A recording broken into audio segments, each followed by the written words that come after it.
What is up, my friend? What's going on, John? We Jared, yeah. of course, Yep. family of SDH. Happy to be here with you guys. Excited for the big final in MLS. Excited to talk to y'all. So let's get it going. Okay. Well, we were talking before, and I was kind of filibustering a little bit. I admit I was stalling. Copa America draw is tonight at 7:30 Eastern, and I know we're going to talk about MLS Cup and all that kind of stuff, but Copa America draw is tonight. And right now, the way things are laid out, you got your pot one. Everybody sets aside Argentina, Mexico, U.S., and Brazil. Pot two, Uruguay, Colombia, Ecuador, and Peru. Pot three, Chile, Panama, Venezuela, Paraguay. Pot four, Jamaica, Bolivia, and the two winners at Jerry World coming up in March. If you are any of those dudes in pot one, who do you want in your group, and who do you want to avoid? Remind me the teams for pot one. Pot one, Argentina, Mexico, U.S., Brazil. They get to go into their groups. That's your pot one. So that Argentina, Mexico, U.S., and Brazil. That's pot one. They're the dudes. Right. They're in their groups. Their individual spots. Uruguay, Colombia, Ecuador, and Peru is pot two. Pot three, Chile, Panama, Venezuela, Paraguay. Pot four, Jamaica, who Jarrett and I are like, I don't want to touch them with Andre Blake in that. Jamaica, Bolivia, and the two playoff winners in Dallas in March. If I'm setting up a group, and we'll probably end up talking about this later in like next week and stuff, but who do you want in your group and who do you not? Oh, well, I mean, that's simple. I think that there's some of the South American teams that have not just issues now, but they've had issues consistently. I think Bolivia, I think Venezuela's been struggling as well. Um, um, I think that you don't want to have anything to do with Uruguay. You don't want anything to do with Argentina. I really don't think you want to deal with the host either. I mean that's a one that you want to avoid in general senses. I think Colombia has a very good team right now. I think Brazil, like I mentioned a couple of shows ago when we went over the qualifiers at the time, I think that they're not as strong as they usually are. I think that they're in the middle of a broken process. So I think that's a team that you could upset. So you don't have to necessarily look away from them.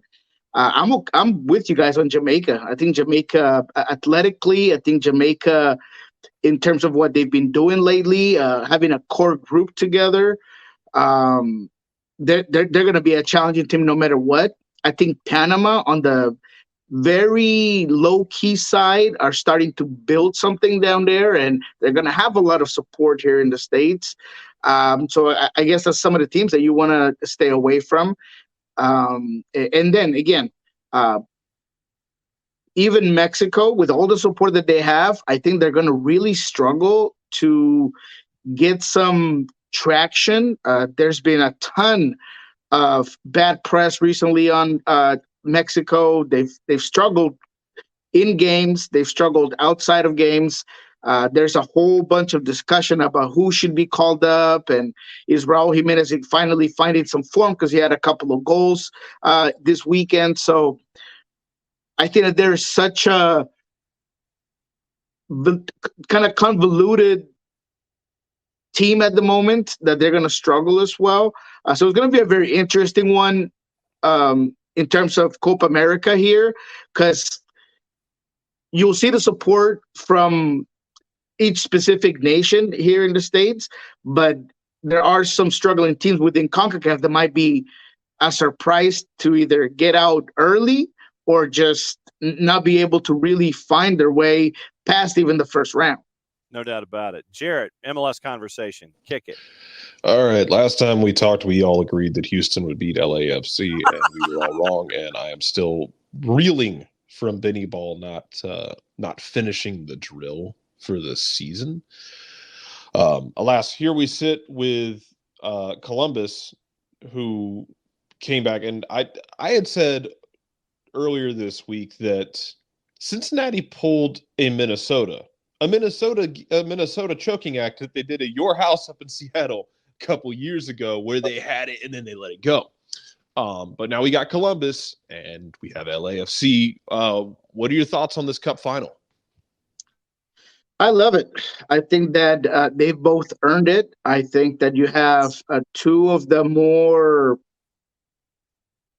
impressive teams throughout the playoffs for various reasons. And look, I'm not a pragmatic style soccer type, but I have learned to respect it a little bit.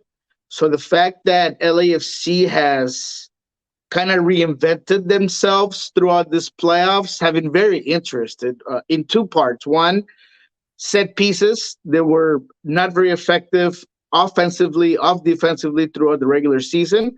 And they've just turned into this elite team when it comes to both of those things, right?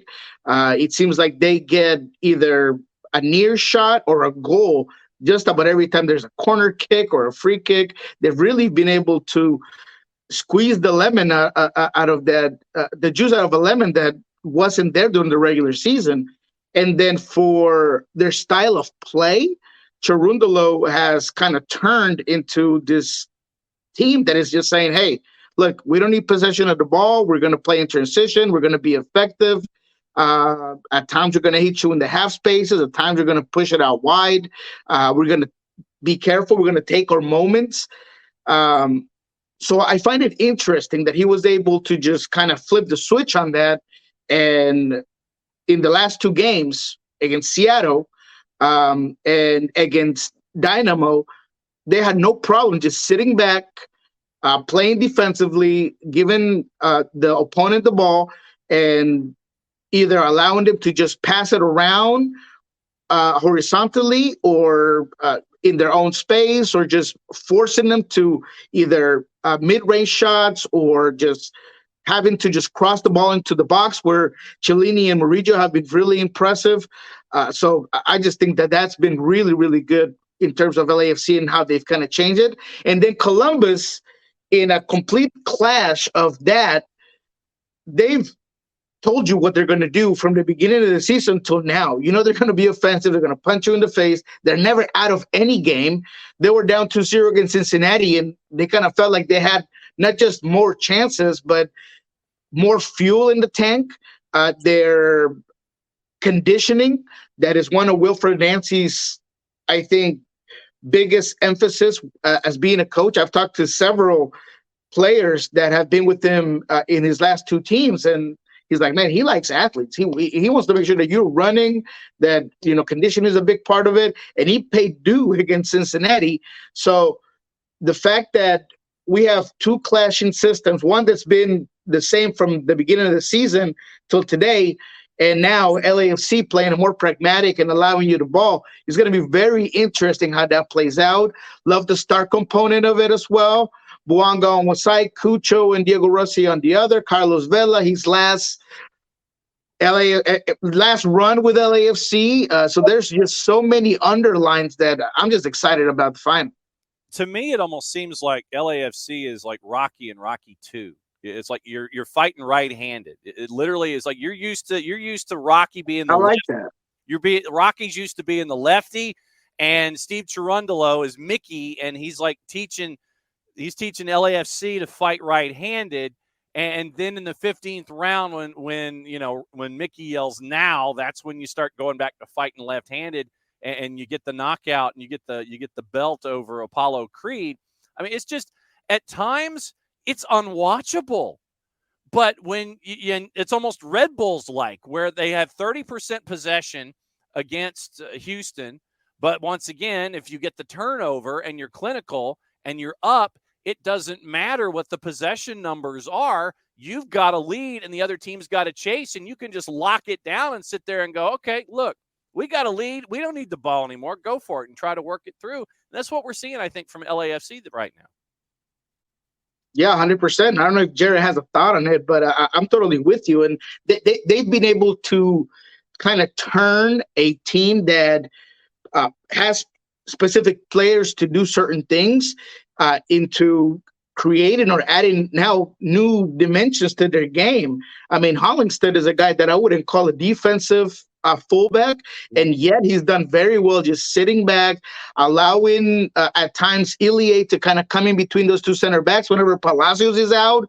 And then whenever Hollingsted's going to push out, then Palacios stayed. And if you follow Palacios' career, he's another guy who's number one forte and attribute is his ability on the ball and pushing forward. And now he's just physical. He's not being physical, but his stance defensively, his technique, his ability to push the one-on-one outside of his lines. I mean, he's just been very good. And I would say that Chiellini as well throughout this time in MLS, where constantly maybe at times he was exposed for his lack of speed and things like that. Across this playoffs, they've had him so deep, always with numbers behind the ball, that he's just looked great. He's just been able to sit back in that box and just dominate with his experience, his location on the ball, the way he kind of leads that back line. So because of that, man, I think it's impressive. No, I agree with you. And it's funny because you talk about Chiellini. Jared hit the magic button. There he comes. Hang on. Yeah, that's all right. No, I mean, oh, there you go. Here we go. Hey, no, I wondered if Chiellini was going to be that target point when they played Seattle, when they came up to y'all's house.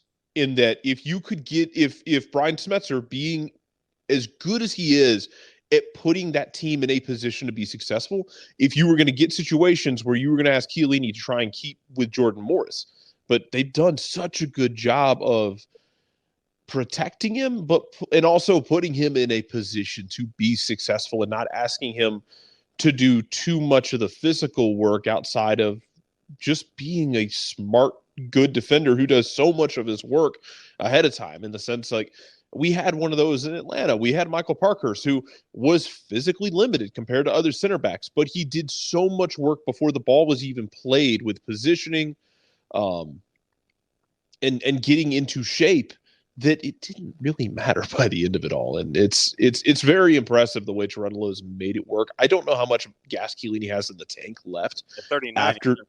After this season. And Niko talked about it with Vela as well. Like, man, look, Vela, this isn't 2019 anymore. Vela does not look like 2019 Vela. No. But if he can, and this will be one that, we talked about the other day, Darlington Nagbe had a great game against Cincinnati. Darlington Nagbe's starting to get long in the tooth. I don't think he can give you all of those insane games week after week after week anymore, but he can pull it out. Can Carlos Vela give you 60 minutes, give or take, in this Cup final as kind of his magnum opus? Yeah, and look, another interesting thing about all this is that LAFC could very well go back to their regular season form and maybe do it differently against Columbus, because maybe, just maybe, when you have a team as strong offensively as Columbus, maybe you don't give them as much possession, maybe you don't allow them to get into the flow of the game. So I'm still not sure if Cherundolo is just going to come in the final with the exact same tactics. And that's interesting, because I couldn't really say that about LAFC before. And you're right. I mean, with Carlos Vela, and I think Christian Oliveira has gave them something differently, because they've had struggle to really have that freedom of that top three players usually were very free and they would move around, and sometimes Carlos would push out and sometimes Dennis Bouanga would come in, but the right side was just not as good at that ability to just switch. Oliveira has been fantastic. You might not see it in the stats, you might not see it in assists or goals, but his movement, the way he kind of plays off of Vela, the way he plays off of Hollingsted, when he comes forward, I mean, he's just been so good that maybe, just maybe, if LAFC decides, hey, we're not going to play in transition and we're not going to just sit back, maybe things change. Maybe Carlos Vela comes in a little bit later. Maybe in this one, they kind of switch things around, and maybe Mario Gonzalez starts in this one as more of a target 9. So I just don't really know what to expect from LAFC. I know what I'm going to expect from Wilfred Nancy, and that doesn't mean that it's any easier to defend, because they just have been really hard to stop in general senses. So I think that's what's interesting about how these LAFC things will come around. But let's give credit to Wilfred and the way he kind of has installed this confidence in this team where they're never out of things, where he knows exactly what each one of these players is going to give them. Will Gressel start in this one, or is it Farsi? Farsi's been really, really good in the back and forth, but you saw what Gressel did when he came in against Cincinnati, simply because of the services into the box, his ability to create opportunities. I want to say when he came on, in the few touches he had in that time, he might have created 5 opportunities of clear chances. So he just was so good on the ball that I'm trying to figure out exactly what's going to happen on that side, but they're going to be the exact same team, and that's because of Wilfred Nancy, right? Christian Ramirez is a guy that you can call off the bench, and he's going to give you absolutely everything. He's going to push. He's going to occupy the defenders. He's going to give Cucho a lot more space. He's going to allow Matan to do other things. So it's just a really, really good final in terms of different tactics, different schemes. But right now, I couldn't tell you how LAFC is going to set up against this very good Columbus squad. Well, and I think to your point, I'm digging up the numbers courtesy of our friends at SofaScore, looking up Julian's numbers when he came into the match, and you're like, okay, what am I staring at here? Well, it'd be nice if Cincinnati could tell me what's going on with Columbus. That'd be great. Columbus subs. This is what happens with live radio and things don't behave. Now, that's all right. But I mean, if I give you some time to go ahead and do that. 55 minutes. Yeah, I got it. 55 minutes on the board. 41 touches, 19 of 24 passing at 79%.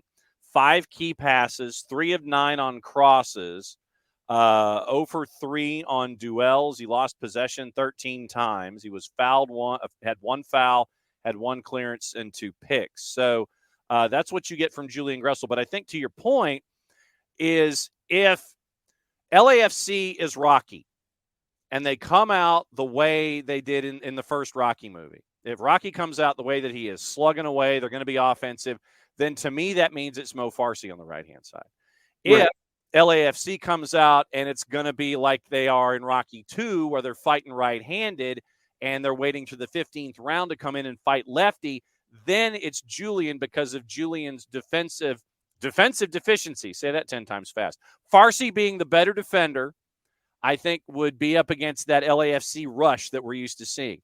If you want to be the better team offensively and try to get points on the board early, then it might be Julian starting, knowing that there's some defensive issues there with Julian. That left-hand side, though, if Julian is on the right-hand side, that left-hand side to me is screaming Denny Bouanga. Yeah. If it's Farsi and Bouanga, I think that benefits Columbus. If it's Gressel on that right-hand side with Bouanga attacking on the left, that is Bouanga and feed him all day long. 100%. And the duels are going to be key in this one, right? Because you can't just ignore a guy like Dennis Bouanga any moment in the game. We saw exactly what he did against Seattle in a couple of moments, against the Dynamo. I thought it was great the way at times he was a bit of a decoy. He kept Dorsey real deep, which is something you don't really got to see from Houston. And one of the reasons why I thought they were so ineffective in the attacking end, because Coco Carrasquilla, he likes to come inside and leave Dorsey that end. So they didn't have a lot of width, and a lot of the possession that they were able to have was without purpose and was really ineffective for what they were trying to do with the ball. They just don't have that creative player. So in that sense, I think that those matchups with Dennis Bouanga and how that plays out is going to be very important to just look at all around. And in the midfield, right, can this Columbus team with Nagbe, with Adrian Morris has been very good, maybe just not just dictate tempo, but make that 4-3-3, that the way they stand, just become a lot more defensive and force them, even if LAFC decides to play differently and be on the attack, they're going to have to be careful where Nagbe is. They're going to have to be careful with Adrian Morris is, the way they push back and forth. So the duels in this one are going to be very, very interesting. Jarrett, go for it. You talk about the duels, man, and how it is. And that's, I think my thing is, trying to figure out that Gressel situation or Farsi situation, for me, just how we talked about pragmatism. How pragmatic does Wilfried Nancy want to be? Because I can tell you, having watched him here, as much as Gressel can create, he can also get sucked up the field and leave that gap back there where it would make it, if I'm going to be risk averse, it would make me nervous about getting beat in an almost identical way that Seattle got beat by Boanga. Yep. Where you get up the field, we know that Columbus plays so aggressively, and you leave that exact space open for LAFC, and they showed you they really only need one chance. I think that would be my fear, but at the same time, they're just Columbus plays with such a willingness to just absolutely go for it that I can't sit here and say, he'll be pragmatic. Will he though? Yeah, no. I mean, quite honestly, I mean, it's hard to call the style necessarily super pragmatic, but is he going to be cautious with that side? Yeah, and I think that he learned a lot from the Cincinnati game and the way they kind of held Barreal, and Bupensa was forced to be pushed farther in those inside channels because I thought Farsi and Moreno did such a good job on that right side. I think their left side with Jabo was a little bit more subjective to getting beat. Can Christian Oliveira be that X factor? I don't know, but I would, if I'm Wilfried, I'd rather have Oliveira beat me than Boanga beat me. So because of that, I think Farsi will start. I was just kind of providing, a little bit of how surprised I was with Gressel. Yeah. And another reason why I don't think he's going to sit Farsi is because he had a pretty bad game. And I don't think you want to take away his confidence completely by saying, hey, you had one bad game this playoff run, and I'm going to take you out and I'm going to just sit you. So because of that, I also think he's going to go with Farsi. Yeah, I think it's going to be Farsi and Moreno on the right-hand side, because if you leave Boanga to just go up against Moreno, no doubt Moreno's had a great postseason, but you need that support there with Farsi and Moreno going up whatever's coming down the left-hand side. I do want to get in a Seattle question before we go, so let's get in your prediction. What do you think is going to happen here? Because folks want to know. Abby wants to know who you picking. I'm thinking Columbus, man. I've been really high on them all season long. I did have them in my bracket losing to Houston because I thought it was going to be this huge upset thing that would happen. But when I look at this game and I see what both teams have done, regardless of how impressed I've been with LAFC and their ability to mold and attack and approach games in different ways, I just got to go with the offensive power and the consistency of Columbus. I think they've had a really tough road to get here.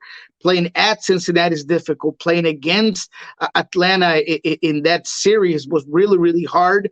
You have a lot of those concepts that you're going to have ready against LAFC, against both of those teams, because you did have an Atlanta team that pushed you, challenged you, was able to stretch your defense, and you were able to kind of get back into those games and make some adjustments. If you're Wilfried Nancy, you have a really deep bench because of your health, so you know exactly what you're getting, and you got game changers off of your bench. You got guys that could come in and lock down a squad. Darley Tagnagbe in that midfield, for me, has more experience than any of the midfielders for LAFC. And I think that's going to be a big, big deal. He's a winner. He's been there, done that. I think Aiden Morris came off really upset when he got switched out for Gressel in that last game. I think he's going to come in with a little chip on his shoulder to just be even better than he has been.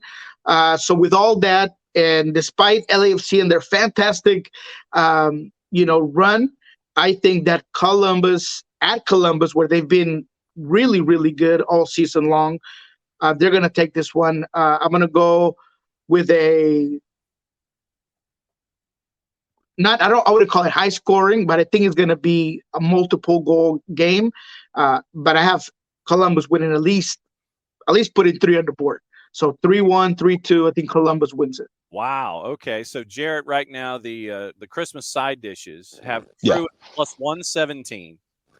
90-minute draws a plus 245, and LAFC is a plus 227. They've been pretty much in that margin of error. They haven't moved a whole lot. Those are your numbers. Here's the thing, though, man. I'm right there with Niko, and 3-2 sounds right. Okay. And I could see Columbus doing what they did to Cincinnati in an extent, not to the same, not like the exact same script. But if you told me that LAFC got a lead in this game and then they let the mask slip for just a minute, we've seen how Columbus can play. Columbus can just start putting, they don't just hit you. They hit you with combos. And they hit you with combos over a 6-7 minute span, where in a similar way, funny enough, to what like the 2019-2020 LAFC teams did to people, where they would just, the game would be flowing, and then all of a sudden it'd be pop, pop, pop, 3 and 10 minutes, where it was just an avalanche. If you told me it was like 1-0 LAFC and then Columbus just smacked them 3 times in 15 minutes to make it 3-1, and then you got one late to make it 3-2, I would buy that script for $1. Okay, so right now our Christmas side dishes have 4.5 at a plus 500, Niko. Ooh. 4.5. That a half is where it breaks. Yeah, that is the Rubicon. The half was it 3.5? Plus 225 in the composite. That's still okay. That's safer money. But the 4.5 is tempting, though. I'm not gonna lie to you. But yeah, that's a lot of goals. I do have like I said, I have a gut feeling, and I'm none of this fantastic analyst like you see on MLS, but I have a feeling that LAFC is gonna come into this game playing a lot more open, and is gonna. I don't want to say they're gonna go shot for shot against Columbus, but they're gonna try to force them to defend. And because Columbus does have a little bit of holes in that 3-man back line, and they had some issues with some set pieces, I think that this game is going to have multiple goals. So I don't know, man. I'll stick with the 3.5. I really will. But that 4.5 is tempting. All right. So you should, because last year's game was 3-3 before it went to extra time. The last game before that to have 5 goals in it was 2004. Ooh. Was the Kansas City Wiz and DC. No, that's tough.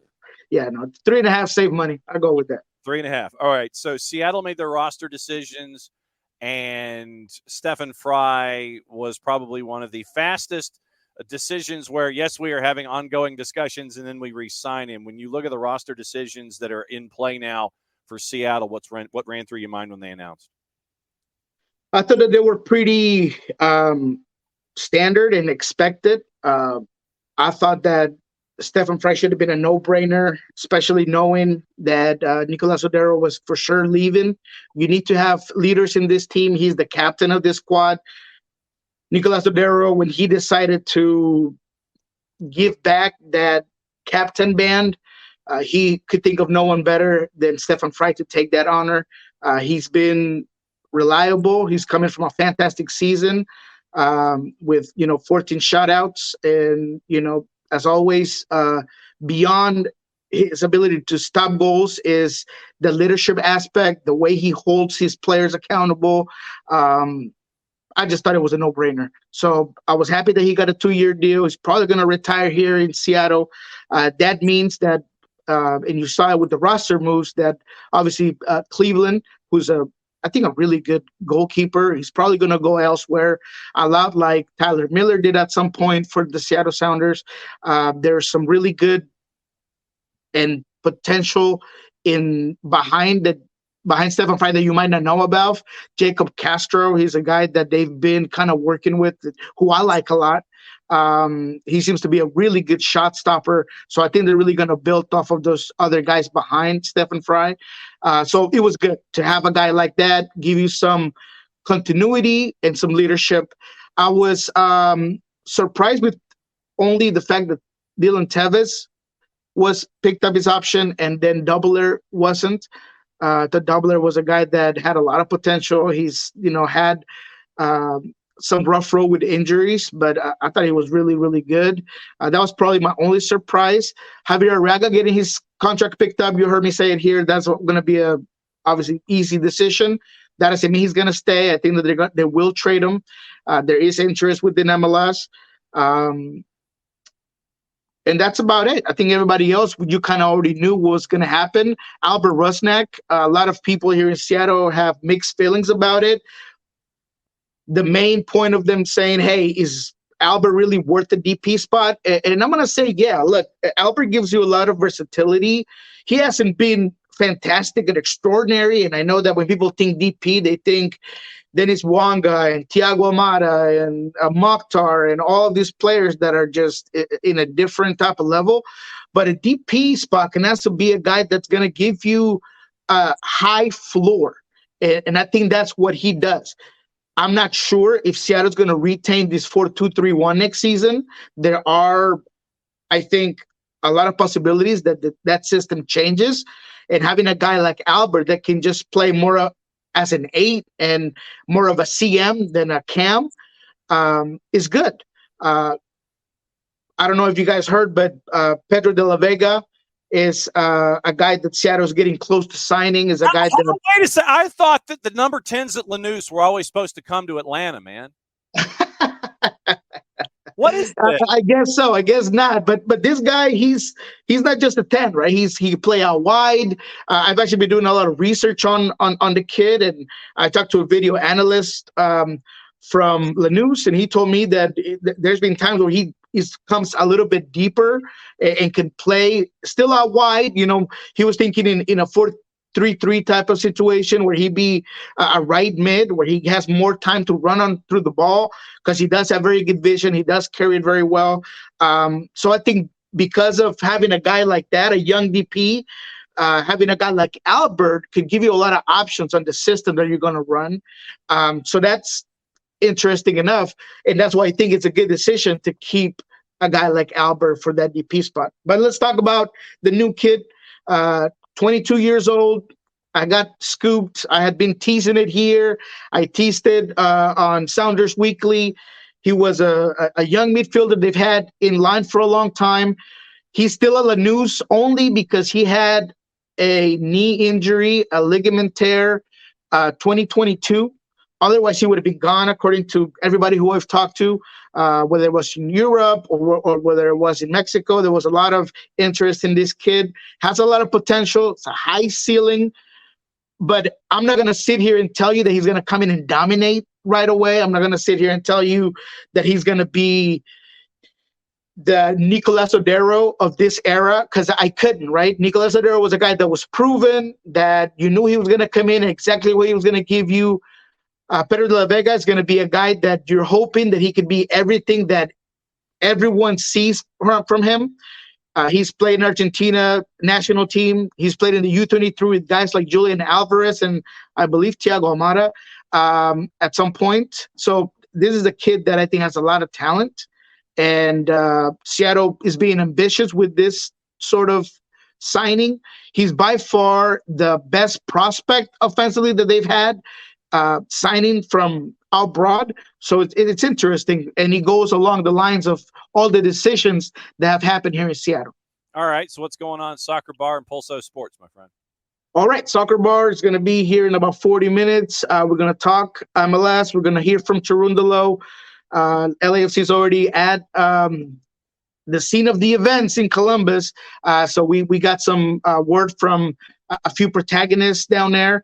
We're going to talk a little bit about some of this news, some of these transactions.